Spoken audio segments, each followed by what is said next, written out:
कि आपने मेरा नाम औरंगजेब पहले ही ले लिया। कहीं ये योगी जी का मोदी जी को ना गवार ना लगे और हमारे ऊपर भी केस करें। भाई एक औरंगजेब फिर से कहाँ से आ गया? महिला, वो भी रेसलर है, वो भी नेम फेम जो है नेशनल इंटरनेशनल, कौन नहीं जानता है। और वो रेप के एलिगेशन लगाती हैं, वो सेक्सुअल हैरेसमेंट के एलिगेशन लगाती हैं और उसके बाद से उनके ऊपर एफआईआर उनका लॉन्च नहीं होता है। ये कितनी बड़ी अफसोस की बात है, कितनी अफसोस की बात है कि सुप्रीम कोर्ट के इंटरव्यून के बाद जो एफआईआर लॉन्च होता है, और वो भी कल तक कुछ भी नहीं हुआ था, वो रात में जाके एफआईआर एक लॉन्च होता है और एक आज लॉन्च होता है। और एफआईआर लॉन्च होने के बाद भी अभी तक उसकी अरेस्टिंग नहीं होती है, अभी तक उसका बर्खास्तगी नहीं होता है। अभी हमारे देश के घर पे जाना चाहिए, बुलडोजर चलाना चाहिए, उनके घर को तोड़ना चाहिए। इनको पॉस्को एक्ट में जाता है, दूसरे किसी के ऊपर 376 लगता है, उसको ऑन द स्पॉट आप अरेस्ट करते हो, उसको जेल में डालते। इनके ऊपर योगी जी को इनके घर पे बुलडोजर चलानी चाहिए कि नहीं? कि केवल कुछ ही बिरादरियों के ऊपर आप चलाओगे, बाकी के ऊपर कार्रवाई नहीं करोगे। पीएम साहब एक बार ही बोले अगर चंचूर नहीं होते तो इस पे कहना थोड़ा सा हमें जो है जल्दबाजी होता, लेकिन मैं कहूंगा कि चंचूर साहब हैं तो इसमें न्याय मिलेगी और त्वरित न्याय मिलेगी। और उन्हीं को से जो एफआईआर लॉन्च हुआ है वो हो पाया, नहीं तो मोदी गवर्नमेंट कभी एफआईआर नहीं कर। नमस्कार, मैं हूं आपके साथ गौरव राजेंद्र और आज हम मौजूद हैं जंतर मंतर पर, जहां पर पहलवानों का धरना लगातार चल रहा है। सुप्रीम कोर्ट में याचिका दायर होने के बाद जब सुप्रीम कोर्ट में जो है सुनवाई हुई तो उसके कहने पर जो है एफआईआर दर्ज कर ली गई है। लेकिन पीएचक्यू में ये मंथन हुआ कि आखिरकार ब्रजभूषण शरण पर कौन कौन सी धाराओं में जो है वो लगाया जाए। इन पर बातचीत करने के लिए हमारे साथ सुप्रीम कोर्ट एडवोकेट जो कि यहाँ पर आए हुए हैं, उनसे बात करते हैं कि आखिरकार वो किस तरीके से देखते हैं पूरे प्रकरण को। और औरंगजेब खान जी हमारे साथ मौजूद हैं। सर, स्वागत है आपका। सबसे पहले सवाल यही कि सुप्रीम कोर्ट के कहने पर क्या याचिका जो एफआईआर है वो दर्ज की गई है? ऐसा है कि आपने मेरा नाम औरंगजेब पहले ही ले लिया। कहीं ये योगी जी का मोदी जी को ना गवार ना लगे और हमारे ऊपर भी केस करें। भाई एक औरंगजेब फिर से कहाँ से आ गया, है ना? ऐसे करें। लेकिन खैर कोई बात नहीं, अपने देश की जब बात आएगी तो हम 100 बार पैदा होंगे और 100 बार अपने देश के लिए 100 बार पैदा होंगे और 100 बार अपने देश के लिए लड़ेंगे और नाम औरंगजेब ही रखेंगे, है ना?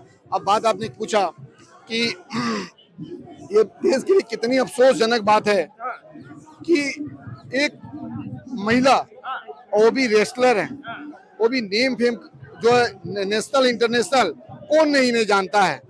और वो रेप के एलिगेशन लगाती हैं, वो सेक्सुअल हैरेसमेंट के एलिगेशन लगाती हैं और उसके बाद से उनके ऊपर एफआईआर उनका लॉन्च नहीं होता है। और उनको सुप्रीम कोर्ट की दरवाजा जो है खटखटानी पड़ती है और सुप्रीम कोर्ट का खटखटाने के बाद से तब उनके ऊपर जो है उनके केस को सुना जाता है और उनके ऊपर एफआईआर लॉन्च होता है। तो ये कितनी बड़ी अफसोस की बात है, कितनी अफसोस की बात है कि सुप्रीम कोर्ट के इंटरव्यून के बाद जो एफआईआर लॉन्च होता है, और वो भी कल तक कुछ भी नहीं हुआ था, वो रात में जाके एफआईआर एक लॉन्च होता है और एक आज लॉन्च होता है। और एफआईआर लॉन्च होने के बाद भी अभी तक उसकी अरेस्टिंग नहीं होती है, अभी तक उसका बर्खास्तगी नहीं होता है। अभी हमारे देश के पीएम साहब एक बार भी इस पे नहीं बोलते हैं। और जिस स्टेट से आते हैं, उत्तर प्रदेश से, उस स्टेट के सीएम साहब जो है हमारे देश में ही नहीं पूरी दुनिया का एक ही सीएम है, वो सीएम योगी आदित्यनाथ जी हैं। एक प्रभुत्वशाली, एक मजबूत, एक ईमानदार, वैसा ईमानदार पूरी तो यूपी के है ना, आप हरियाणा में कहाँ सुनो ना, बता रहे हैं ब्रिजभूषण सिंह कहाँ के हैं, कहाँ के हैं? यूपी के कैसरगंज से लड़ते हैं।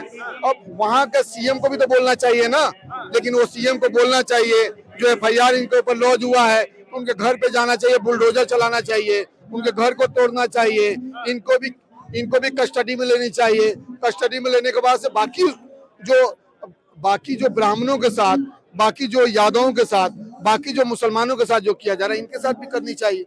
ये भी दुर्दांत अपराधी है ना। अब देखो हम कैसे अपराध की श्रेणी में रखेंगे कि हम जो है टीवी के सामने आते हैं, कहते हैं कि हमने एक ही मर्डर किया है, ऑन द स्पॉट उसका गोली मार दिया और उसकी मौत हो गई। अब इससे बड़ा अपराध क्या हो सकता है? आप एक अपराध यही है, दूसरा अपराध उन्होंने ये भी कहा कि हमने किसी का मर्डर किया और उसके बाद भी उनकी अरेस्टिंग नहीं होती है, उनकी बर्खास्तगी नहीं हो सकती है। तो देश की संविधान की जो बात आती है, आप देखो देश की संविधान की क्या हालात है, इस देश की किस नाजुक दौर से गुजर रहा है। और ये देश में जो है खासकर हम देखें तो एक इनडायरेक्टली जो है डिक्टेटरशिप आ चुका है ना। तो अब इस देश के युवाओं लेकिन सर, यहाँ पर जो है राजनीति, क्या आपको नहीं लग रही राजनीति हो रही है? प्रियंका गांधी से लेकर जो है जो जयंत से लेकर चाहे राकेश टिकैत हो, चाहे वो जो है पप्पू यादव हो, एक एक कर कर सभी बड़े राजनीतिक दल यहाँ पहुंच रहे हैं। ब्रजभूषण शरण कह रहे हैं कि इसमें राजनीति हो रही है, इस्तीफा मांगना था तो इस्तीफा मांग लेते। आप भी बताओ, आप यहाँ पे आए हो, आप यहाँ पे क्यों आए हो? आप ये बताओ कि आप क्यों आए हो? आप मेरा इंटरव्यू क्यों ले रहे हो? मैं यहाँ पे क्यों आया हूँ? मैं आपको इंटरव्यू देने आया हूँ? आप हमारे इंटरव्यू लेने के लिए आए हो कि आपने ये सुन के आया कि हमारी बहनें, अब बेटियों के ऊपर ऐसा एलिगेशन लगाया गया है, सेक्सुअल हैरेसमेंट का केस है और उनका एफआईआर लॉन्च नहीं किया जा रहा, उसका बर्खास्तगी नहीं हो रही है, तो सहानुभूति में आए हैं, उनके साथ सोलिडिटी के लिए आए हैं। लेकिन अब तो एफआईआर हो गई। नहीं, एफआईआर हो गई तो उसकी बर्खास्तगी कहाँ हुई? एफआईआर हो गई ना, बर्खास्तगी हुई, जांच चल रही है। नहीं, उसकी अरेस्टिंग हुई, जांच तो चल अगर रही है। दूसरा कोई पॉस्को एक्ट में जाता है, दूसरे किसी के ऊपर 376 लगता है, उसको ऑन द स्पॉट आप अरेस्ट करते हो, उसको जेल में डालते हो, ये क्या है भाई? ये भी तो एक इंसान है, इंसान से इन्होंने एमपी बना, तो इनके ऊपर होना चाहिए कि नहीं कार्रवाई? इनकी अरेस्टिंग होनी चाहिए कि नहीं? इनकी बर्खास्तगी होनी चाहिए कि नहीं? इनके ऊपर योगी जी को इनके घर पे बुलडोजर चलानी चाहिए कि नहीं? केवल कुछ ही बिरादरियों के ऊपर आप चलाओगे, बाकी के ऊपर कार्रवाई नहीं करोगे।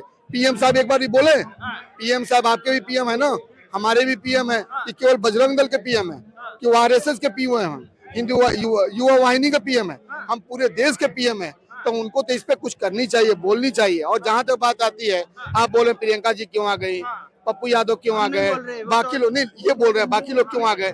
अरे भाई हम नहीं आ रहे, तुम आओ ना, एक बार भी तुम आए, आके यहाँ बैठे, एक बार भी किसी को आना चाहिए ना। हम आ रहे हैं, सहानुभूति में आ रहे हैं, सोलिडिटी में आ रहे हैं, हमारे देश के पहलवान है, देश की गौरव, कई बार गौरव किया है, मेडल ला के हमें दिया है, मेडल लेने के लिए, दिखाने के लिए, मेडल ला के दिखाने के लिए कुछ नहीं है।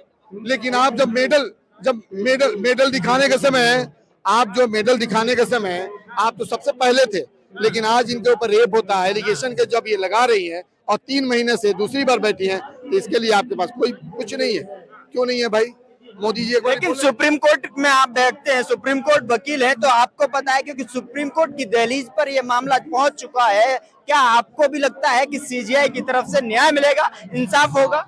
ये देश के लिए बड़ी खुशी की बात है कि अगर देश की जो 4 पिलर है, ये देश की जो 4 पिलर है, उसमें से एक ही पिलर है जो जिंदा है, और उस पिलर पे इसीलिए वो जिंदा है कि कुछ जो है देश में जो जज हैं और कुछ न्याय व्यवस्था उनके दूर जो है अभी है, अगर चंचूर नहीं होते तो इस पे कहना थोड़ा सा हमें जो है जल्दबाजी होता। लेकिन मैं कहूंगा कि चंचूर साहब हैं तो इसमें न्याय मिलेगी और त्वरित न्याय मिलेगी, और उन्हीं को ऐसे जो एफआईआर लॉन्च हुआ है वो हो पाया, नहीं तो मोदी गवर्नमेंट कभी एफआईआर नहीं कर। अच्छा, आप ये बताओ कि आप हाथरस केस में देखे, हाथरस केस में क्या हुआ, इतना यहाँ से वहां तक लोगों को जाना पड़ा, बेटियों को रात में ये जला दिए। उसके बाद उन्नाव केस में देखो, क्या उनके ऊपर कुछ कार्रवाई हुई? क्या टोनी है उसके ऊपर कुछ कार्रवाई हुई? जो अजय मिश्रा वो मोर्चा इतने बजा रहा, क्या उनका घर का बुलडोजर से टूटा? क्या उनके साथ कुछ और हुआ? नहीं हुआ। तो ये गवर्नमेंट जो है किसी इतने बड़े लोगों का जब एफआईआर नहीं लॉन्च कर सकती, तो गरीब मजलूम हम सब लोगों का क्या हो सकता है? हम अपने को भी बोल रहे हैं, आज जो है एडवोकेट की मौत हो जा रही है ना भाई, आज उनको गोली मार दिया जा रहा है, तो कानून व्यवस्था क्या है? अब प्रयागराज की हम बात कर रहे हैं, प्रयागराज में दूसरे दिन एक बेटी जो है, एक बहन को, 21 साल की बहन को गोली से भून दिया जाता है। उसके दूसरे दिन एक और बहन जो है, एक और गुंडा रेपी जो जेल से बाहर आता है और आने के बाद से वो माँ बेटी दोनों को जान से मार देता है। उसके तीसरे दिन अजय मिश्रा या समथिंग जो एडवोकेट अतीक अहमद के, उनके ऊपर गोली चला दी जाती है, बम फेंक दिया जाता है। आप सोच सकते हो इस देश की हालात क्या है, ये देश को किस ओर लेके जा रहे हैं। लेकिन सबसे बड़ा सवाल यह है कि सीजीआई चंद्रचूड़, डीवाई चंद्रचूड़, जिस तरीके से कहा जा रहा है सरकार को लगातार आईना दिखाते रहे हैं, चाहे वो बंद लिफाफा मामला हो, चाहे वो अन्य केस हो, उस पर लेकर मुखर आकर बोलते रहे हैं। इस बार भी लग रहा है कि उम्मीद अब सीजीआई से ही है, चूंकि उनकी दहलीज पर है। क्या कुछ मामला निकल कर जाएगा सुप्रीम कोर्ट से? देखिए, आखिरी अगर कोई कड़ी है और चारों पिलर में से अगर कोई पिलर अगर जिंदा है, तो वो एक न्याय, और न्याय में भी वो भी चंचूड़ साहब जब तक हैं तब तक हम उम्मीद लगा सकते हैं कि देश में न्याय मिलता रहेगा और मिलेगा। और उनके जाने के बाद से फिर क्या होता है ये हम नहीं बता सकते, लेकिन 2 साल तक ये मोदी गवर्नमेंट खुद सोच नहीं पा रही है कि हम करें तो क्या करें, क्योंकि आए दिन जो भी अगर हो रहा है तो चंचूड़ साहब के वजह से हो रहा है, बाकी और कोई ऐसी व्यवस्था नहीं। आप मीडिया देखो, आप कुछ यूट्यूबर हो ये भी सवाल है कि जिस तरीके से पॉक्सो एक्ट में जो है मामला दर्ज किया गया है, इतनी कहा जा रहा है कि 7 महिलाओं ने 7 लड़कियों ने जो है शिकायत दर्ज कराई थी, तो 2 उन पर जो है शिकायत हो गई है, दर्ज हो गई FIR। क्या कम है अभी भी FIR? देखो FIR एक ही है, सफिशिएंट है, 2 हो गया सफिशिएंट है, लेकिन FIR होने के बाद से उनको अरेस्टिंग क्यों नहीं हुई भाई? अरेस्टिंग होनी चाहिए ना। ब्रिजभूषण सिंह क्या है, उनको जो है बर्खास्तगी क्यों नहीं हुई? सरकार उनके ऊपर त्वरित कार्रवाई क्यों नहीं की? करनी चाहिए ना। तो मेरा डिमांड है और बाकी लोगों का ये डिमांड है कि उनको अरेस्ट किया जाए और उनकी बर्खास्त किया जाए, और जो लोग ब्रिजभूषण को सपोर्ट कर रहे हैं उनके ऊपर त्वरित कार्रवाई किया जाए। इसलिए कि हमें तो लगता है कि ब्रिजभूषण सिंह के साथ क्यों उनकी बड़ी लंबी चौड़ी दोस्ती है, तो हो सकता है कि 2-4 और लोग भी मंत्री हों, वो भी उनका भी इन्वॉल्वमेंट है, तो उनके ऊपर गहन जांच कर उनके ऊपर भी कार्रवाई होनी चाहिए। क्या बाबा का बुलडोजर अब ब्रजभूषण शरण सिंह पर चलेगा? चूंकि मामला अब बहुत ही गंभीर हो चुका है, तमाम जो देश की निगाहें यहाँ पर है, जो मेडल लेकर आती हैं आज वो यहाँ धरने पर। देखिए, हम तो उम्मीद करेंगे कि बाबा जो है मिट्टी में मिलाने की बात करते हैं, तो मैं उम्मीद करूंगा कि बाबा जो है जितने ब्रिजभूषण सिंह ही नहीं, ब्रिजेश सिंह है, तो कि जो न्याय व्यवस्था को काम करना चाहिए वो यूपी के पुलिस कर रही है। एक विधायक को ताड़ीपार कर रही है पुलिस, यानी कि वहां पे न्याय व्यवस्था कहाँ गया? आप जब उसको कर रहे हो तो आप ब्रिजेश सिंह का भी करो, आप उसका कर रहे हो तो आप ब्रिजभूषण का भी करो, आप बदशाह सिंह का भी करो। सरकार को बदनाम करने की कोशिश।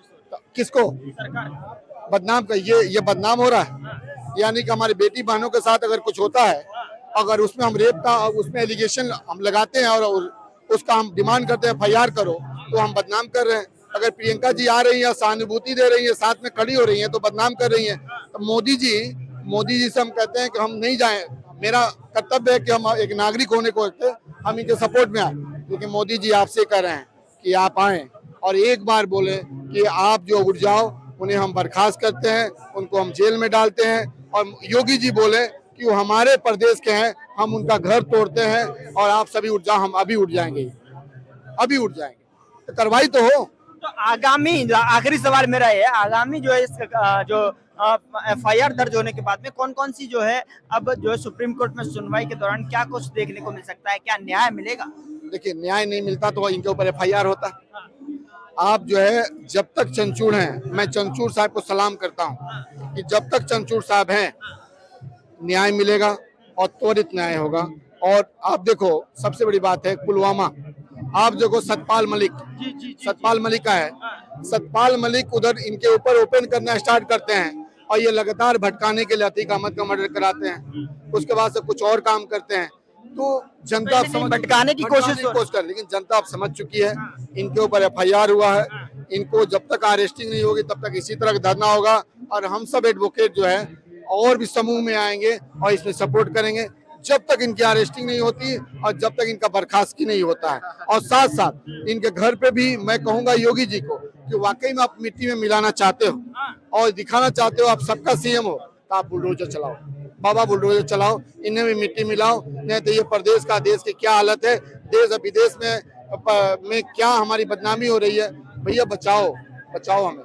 और युवाओं से मैं बोलूंगा कि सतपाल मलिक जो बोला है उस पर आप विचार करो, अगर आप नहीं करोगे तो आने वाली आपकी जनरेशन को करनी पड़ेगी। ये आपका देश है, आप देशभक्त बनो, आप बजरंग दल और RSS और हिंदू वाहिनी के आप भक्त ना बनो, देशभक्त बनोगे तभी देश चलेगा। जय हिंद। तो ये थे सुप्रीम कोर्ट के वकील जो कि साफ तौर पर कह रहे हैं कि हम और भी ज्यादा की संख्या में यहाँ पर आएंगे, लेकिन न्याय जब तक नहीं मिलेगा, यानी ब्रजभूषण शरण सिंह सलाखों के पीछे नहीं होगा, तब तक हम यहाँ पर समर्थन देते रहेंगे। और DY चंद्रचूड़ से भी अब भरोसा लग रहा है कि अब न्याय इंसाफ मिलेगा। लेकिन सबसे बड़ा सवाल यही है कि क्या बाबा का बुलडोजर अब ब्रजभूषण शरण सिंह के घर पर चलेगा? क्या बाबा मिट्टी में मिलाने की बात करते हैं? क्या अब ब्रजभूषण शरण सिंह पर कोई कार्रवाई देखने को मिलेगी? यह बड़ा सवाल है और ये गुहार सुप्रीम कोर्ट के वकीलों की यहाँ पर दिखाई दे रही है। फिलहाल इस रिपोर्ट में इतना ही। नमस्कार।